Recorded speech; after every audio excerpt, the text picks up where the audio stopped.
आप सभी को मेरा नमस्कार। इस चैनल पर आपका स्वागत है।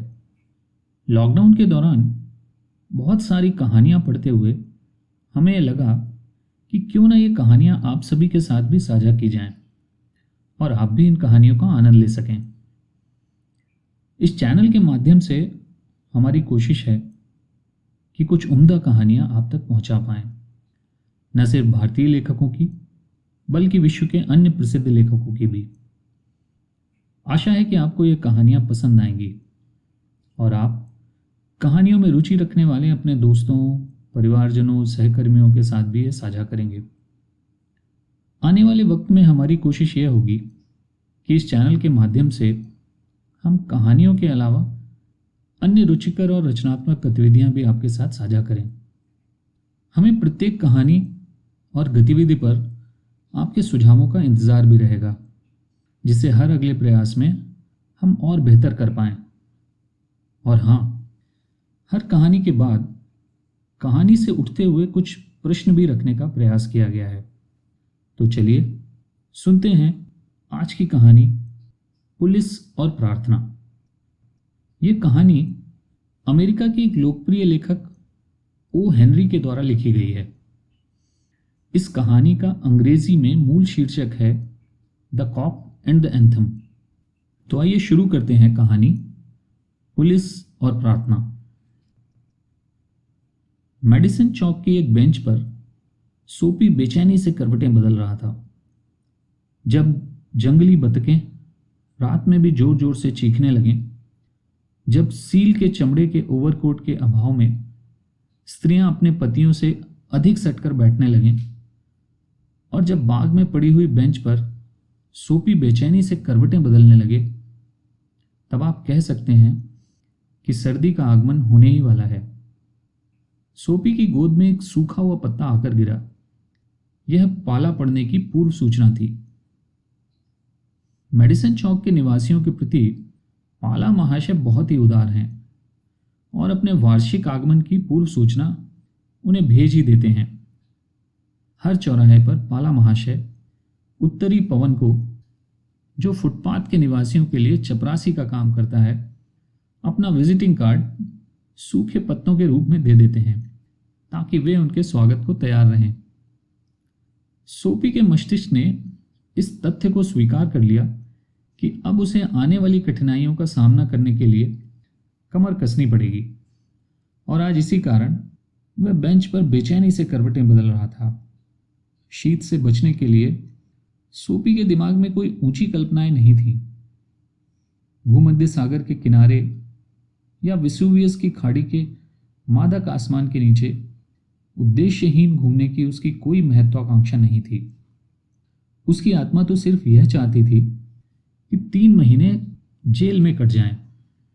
3 महीने तक रहने खाने की निश्चित व्यवस्था, हमजोलियों का सहवास और कड़ाके की सर्दी एवं पुलिस के सिपाहियों से रक्षण, यही उसकी वांछनाओं का सार था। बरसों तक ब्लैकवेल का मेहमान नवाज जेल खाना ही उसका सर्दियों का निवास स्थान रहा है। जिस प्रकार न्यूयॉर्क के अन्य भाग्यवान लोग हर वर्ष सर्दियां बिताने के लिए रिवेरा या पाम बीच के टिकट कटाते थे, उसी प्रकार सोपी ने भी जाड़ों में जेल में हिजरत करने की मामूली व्यवस्था कर ली थी, और अब वह समय आ गया था। पिछली रात उसी चौक में फव्वारे के पास एक बेंच पर उसने रात काटी, परंतु कोट के नीचे, घुटनों पर और कमर पर लपेटे हुए 3 मोटे मोटे अखबार भी सर्दी से उसकी रक्षा नहीं कर सके थे। इसलिए उसे जेल की याद सताने लगी। शहर के गरीबों के लिए सोने की जो धर्मार्थ व्यवस्था की जाती थी, वह उसे बिल्कुल पसंद नहीं थी।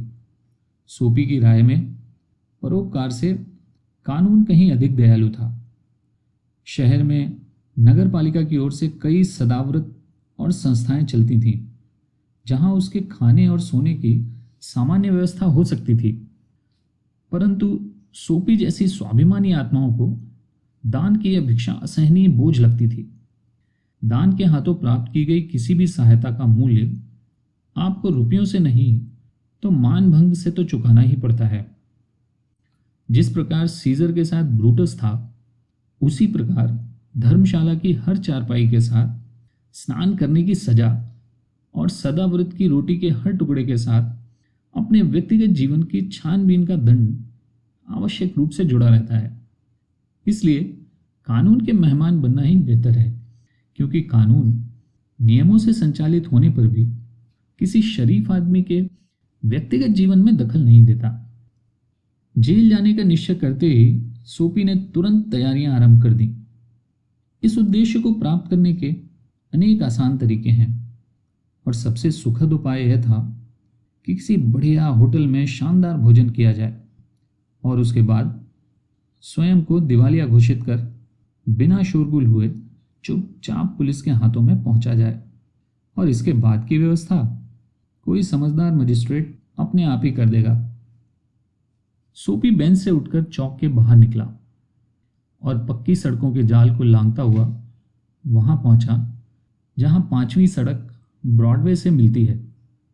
वह ब्रॉडवे की तरफ मुड़ा और एक चमचमाते हुए होटल के सामने रुका, जहां हर रात रेशमी कपड़ों की तड़क भड़क दिखाई देती है, अंगूर की बढ़िया शराब की नदियां बहती हैं और स्वादिष्ट व्यंजनों के ढेर लगे मिलते हैं। सोपी को कमर से ऊपर पहने हुए कपड़ों पर तो पूर्ण विश्वास था। उसकी दाढ़ी बनी हुई थी, कोट अच्छा था और बड़े दिन पर किसी मिशनरी महिला द्वारा भेंट मिली हुई टाई उसके संभ्रांत होने की घोषणा कर रही थी। यदि वह किसी प्रकार बिना शंका उत्पन्न किए टेबल तक पहुंच जाता, तब तो सफलता उसके हाथ में थी। शरीर का वह भाग जो टेबल के ऊपर दिखाई देता है, वेटर के मन में किसी प्रकार का संदेह नहीं जगा सकता। सोपी ने सोचा कि फ्रांसीसी शराब की एक बोतल, मुर्ग मुसल्लम, पुडिंग, आधा पैक शैंपेन और एक सिगार, इतना काफी होगा। सिगार की कीमत तो $1 से ज्यादा नहीं होगी। सब मिलाकर कीमत इतनी ज्यादा भी नहीं होनी चाहिए कि होटल मालिक के मन में बदला लेने की भावना उत्पन्न हो जाए। फिर भी तृप्ति इतनी होनी चाहिए कि जाड़ों के निवास स्थान तक की यात्रा आनंद से कटे। परंतु जैसे ही सोपी ने होटल के दरवाजे में पैर रखा, मुख्य वेटर की नजर उसकी फटी पतलून और पुराने जूतों पर पड़ गई। तुरंत ही सुदृढ़ और सदे हुए हाथों ने उसे पकड़कर चुपचाप सड़क पर लापटका और इस प्रकार मुर्ग मुसल्लम के बर्बाद होने की नौबत टल गई। सोपी ब्रॉडवे से वापस लौटा। उसे ऐसा महसूस हुआ कि वांछित ध्येय तक पहुंचने में यह स्वादिष्ट भोजन वाला मार्ग तो काम नहीं देगा। जेल तक पहुंचने का और कोई उपाय ढूंढना चाहिए। छठी सड़क के मोड़ पर उसे तरह तरह की चीजों से करीने से सजाई हुई एक कांच की खिड़की बिजली की रोशनी में जगमगाती हुई दिखाई दी। सोपी ने पत्थर उठाया और उसे शीशे पर दे मारा। चारों तरफ से लोग दौड़े और एक पुलिस का सिपाही भी आ खड़ा हुआ। सिपाही को देखकर सोपी मुस्कुराया और अपनी जेबों में हाथ डाले हुए चुपचाप खड़ा रहा। सिपाही ने तमतमा कर पूछा, शीशा फोड़ने वाला कहाँ गया? सौभाग्य का स्वागत करते हुए सोपी ने व्यंग के स्वर में सहृदयता से पूछा, क्या आप इतना भी नहीं समझते कि इसमें मेरा भी कुछ हाथ हो सकता है? सिपाही के दिमाग ने सोपी को दोषी मानने से इनकार कर दिया। खिड़कियों को पत्थर मारकर तोड़ने वाले कानून के रक्षकों से गपशप करने के लिए कहीं रुकते हैं? वे तो फौरन 9-2-11 हो जाते हैं। पुलिसमैन ने कुछ दूर सड़क पर एक आदमी को बस पकड़ने के लिए भागते देखा और अपना डंडा घुमाता हुआ वह उसके पीछे भागा। 2 बार असफल होकर सोपी निराश हो गया और मटर गश्ती करने लगा। सड़क के उस पार एक साधारण शान शौकत का होटल था। वहां छोटी जेब और बड़े पेट वाले ग्राहक जाया करते थे। घटिया बर्तन और धूमिल वातावरण, पतली दाल और गंदे मेजपोश। इस स्थान पर सोपी बिना रोक टोक अपनी फटी पतलून और पुराने जूतों समेत जा पहुंचा। वह टेबल पर जा बैठा और पेट भरकर कबाब, कोफ्ते, केक और कचौड़ियां खा गया। और तब उसने वेटर के सामने यह रहस्य खोला कि तांबे की एक पाई का भी उसने मुंह नहीं देखा है। बड़े रौब से उसने वेटर से कहा, अब जल्दी ही पुलिस को बुलाइए। व्यर्थ में एक शरीफ आदमी का वक्त क्यों खराब करते हैं? अंगारे सी लाल आंखें दिखाते हुए कठोर शब्दों में वेटर ने कहा। तेरे लिए और पुलिस का सिपाही? उसने अपने साथी को आवाज दी और सोपी महाशय फिर से एक बार निर्दयता से सड़क पर लापट के गए थे। सुथार के गज की तरह धीरे धीरे एक एक जोड़ को खोलता हुआ सोपी उठा और अपने कपड़ों की धूल झाड़ने लगा। आज उसके लिए गिरफ्तारी मृग मरीचिका समान हो चली थी और उसे वह सुखदायी जेल कोसों दूर दिखाई दे रही थी। कुछ दूरी पर एक दुकान के सामने खड़े हुए सिपाही ने उसे देखा और हंसता हुआ अपने रास्ते चला गया। काफी देर इधर उधर भटकने के बाद सोपी में गिरफ्तारी की आराधना करने की हिम्मत फिर से जागृत हुई। इस बार जो अवसर आया वह नासमझ सोपी को अचूक लगा।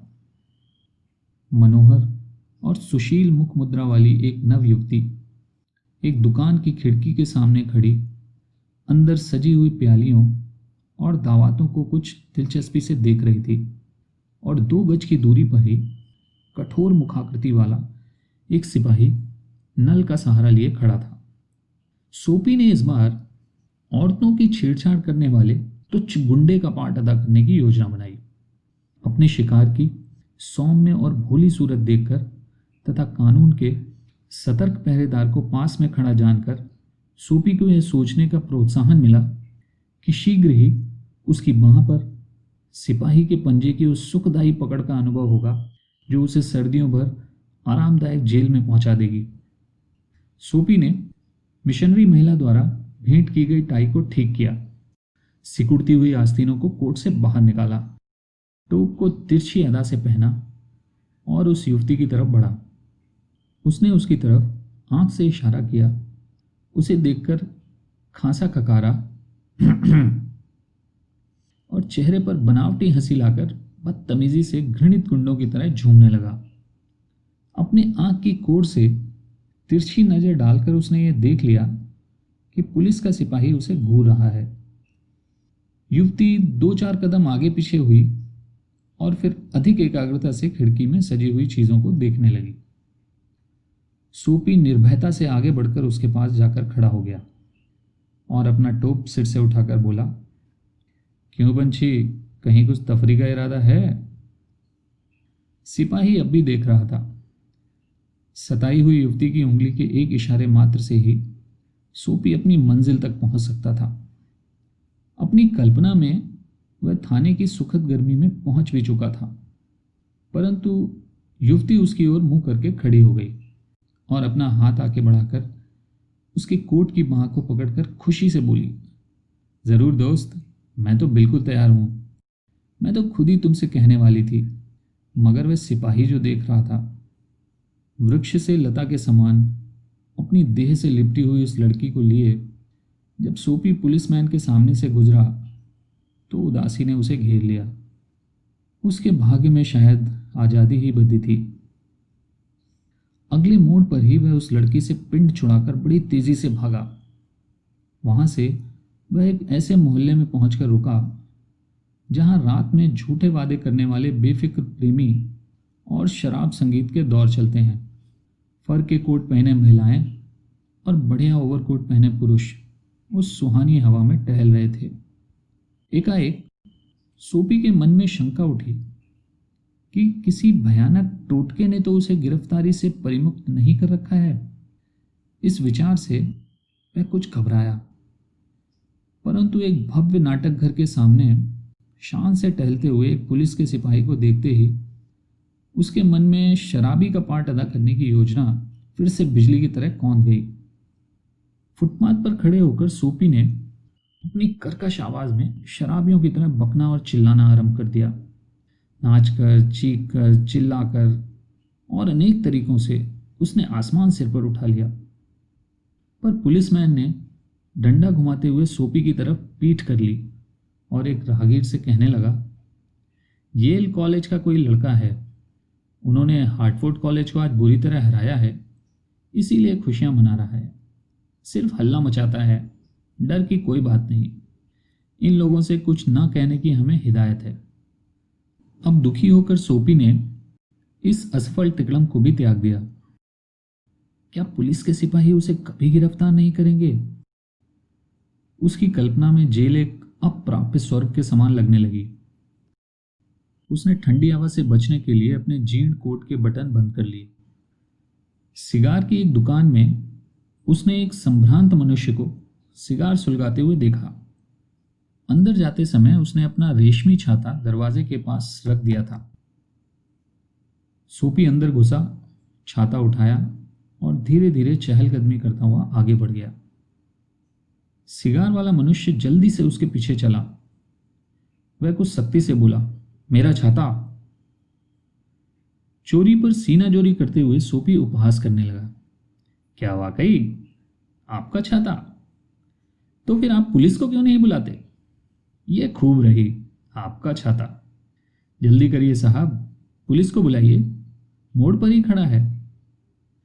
छाते के मालिक ने अपनी चाल धीमी कर दी।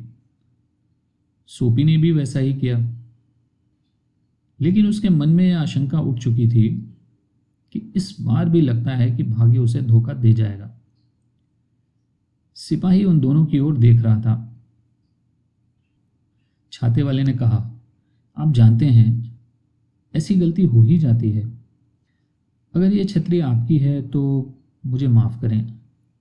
दरअसल बात यह है कि आज सुबह ही मैंने इसे एक होटल से उठाया था। अगर आप इसे पहचानते हैं, अगर आपकी है तो मैं आशा करता हूं कि आप मुझे। सोपी दुष्टता से बोला, जी हाँ, निश्चित रूप से ये मेरी ही है। छतरी का तथाकथित स्वामी मैदान छोड़कर भाग गया। पुलिसमैन भी काफी दूर पर दिखाई देने वाली एक मोटर से सड़क लांघने वाली एक सुंदरी को बचाने के लिए चल पड़ा। सोपी पूर्व की तरफ मरम्मत के लिए खोदी गई एक सड़क पर आगे बढ़ा। गुस्से से उसने छाते को एक गड्ढे में फेंक दिया। सिर पर लोहे की टोपी और हाथ में डंडा लिए घूमने वाले पुलिस समुदाय के प्रति उसका मन विरक्ति से भर गया। वह तो उनके पंजों में फंसना चाहता था और सिपाही शायद उसे बुराई से ऊपर उठे हुए किसी राजा के समान समझ रहे थे। अंत में सोपी एक ऐसे मोहल्ले में पहुंचा जहां कोलाहल और प्रकाश बहुत कम था। इस मार्ग से होकर वह मेडिसिन चौक की दिशा में चला। घर का मोह मनुष्य को अपनी ओर खींचता ही है, चाहे उसका घर किसी पार्क की बेंच ही क्यों ना हो। लेकिन एक अत्यंत नीरव स्थान पर सोपी के पांव रुक गए। यहां एक पुराना गिरजाघर था, टूटा फूटा, विलक्षण और मेहराबदार। बैंगनी रंग के कांच वाली खिड़की में से मंद मंद प्रकाश छन रहा था और निश्चय ही अगले इतवार की प्रार्थना की तैयारी में लीन पियानो बजाने वाला पर्दों पर उंगलियां नचा रहा था। स्वर्गीय संगीत की मधुर स्वर लहरी बहती हुई सोपी के कानों तक आई, जिसने उसे अभिभूत कर गिरजे की चहारदीवारी से मानो जकड़ दिया। आकाश में निर्मल स्निग्ध चांद चमक रहा था। सड़क राहगीरों से सूनी थी। पंछी तंद्रिल स्वरों में चहचहा रहे थे। वातावरण किसी गांव के गिरजे के समान प्रशांत था। प्रार्थना के स्वरों ने सोपी को सींचों से जकड़ दिया था, क्योंकि वह उस प्रार्थना से परिचित था। उसने उसे उस युग में सुना था जब कभी उसके जीवन में पवित्र विचारों, साफ कपड़ों, आकांक्षाओं, फूलों, माताओं, बहनों और मित्रों का भी स्थान रहा था। सोपी के मन की ग्रहणशीलता और पुराने गिरजे के पवित्र प्रभाव के सम्मिलन ने सोपी की अंतरात्मा में एक अद्भुत परिवर्तन ला दिया।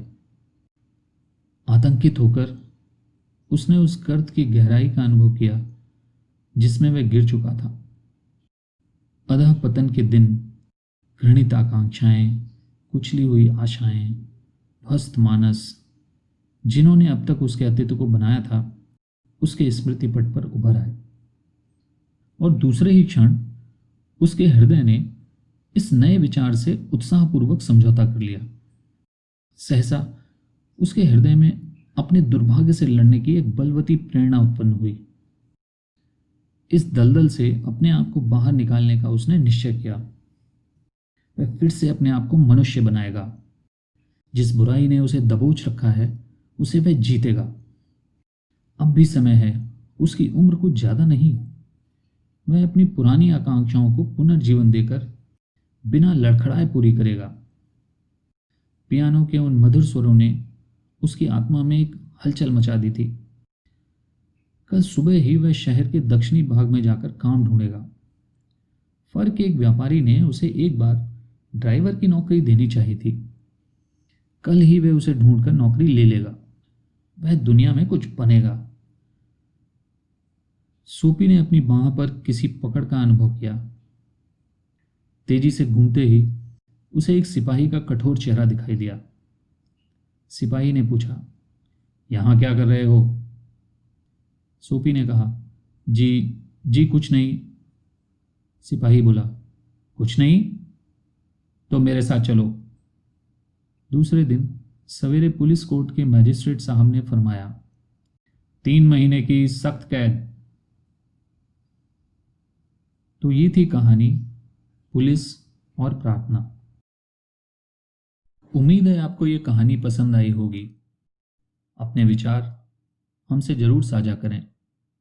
धन्यवाद।